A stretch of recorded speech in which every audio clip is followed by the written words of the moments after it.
Welcome to my kitchen.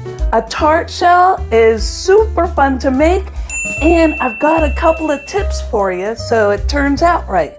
So preheat your oven to 375 and let's go have some fun. Start with 1 3/4 cup of regular all-purpose flour, 1/3 of a cup of powdered sugar. Leave this out if you're making a savory dish.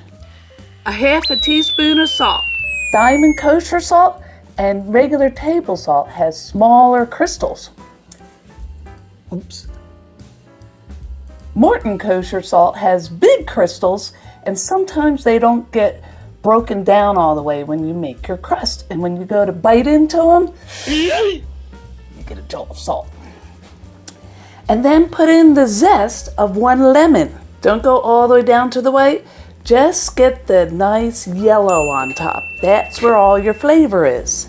Then take 1 tablespoon of the lemon juice and whisk that into 1 egg and 1 egg yolk. And set that aside for a moment. And give everything a whiz just to get it mixed around a bit.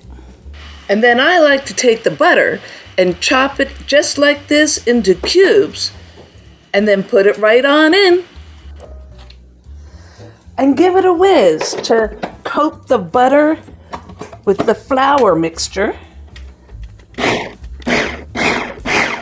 What you want to do is just get it to the consistency of Parmesan cheese, like on your spaghetti. That's what you're looking for. And then add your egg mixture. Nice and cold. You want everything super cold.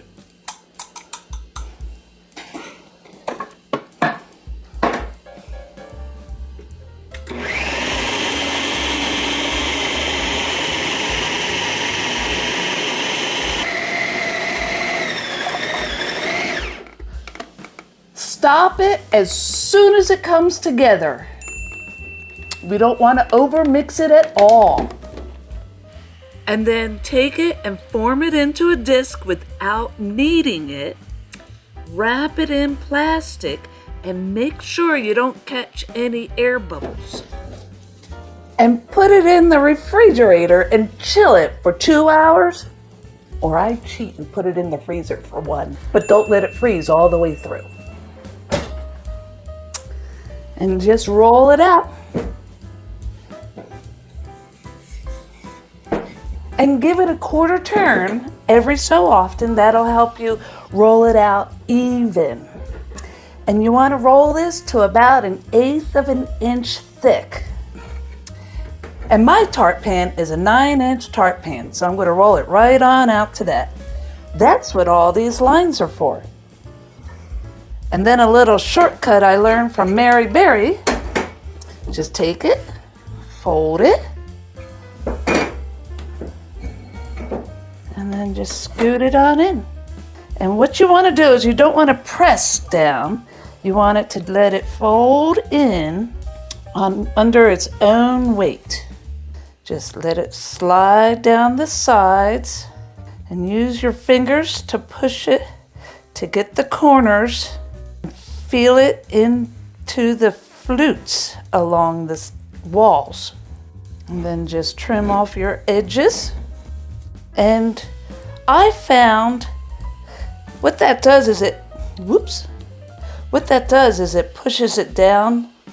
So you've got to push it back up. What you're doing by pushing it back up a little bit is you're letting the dough hang over the edge just a little bit. Because the worst thing that can happen is the walls fall in, and you don't want that. That's how come we used as little liquid as possible. There's some water in the lemon juice, but that's why we use lemon juice instead of water. And then take a sheet of parchment paper and crumple it up. And now we're ready to blind bake it. You take a fork and you're going to dock it. Just poke holes through the whole thing. What this is going to do, it's going to allow for any steam on the bottom to come up through the holes. That way, a dome won't form. And then take your crinkled up parchment paper and baking beans. Press those in there and then bake for 15 minutes. Then remove the beans and bake for about 10 minutes longer, 10 to 15 minutes longer, and let the crust dry out. If the bottom still puffs up a bit, just poke it with a fork. It'll go right back down. There you go. That's exactly what you want. In your short crust pastry, you want it flaky and crispy like a cookie. Anyway, watch my peach frangipane tart video next. That one's real easy and you'll be surprised on what goes into the pears. I hope you liked this video and I hope you had a fun time today. If you did, give it a like, thumbs up, and boop that bell. That way you'll get notified the next time I make a video. But stick around and watch that peach frangipane tart video. It's really good. And I got a little funny surprise for you too.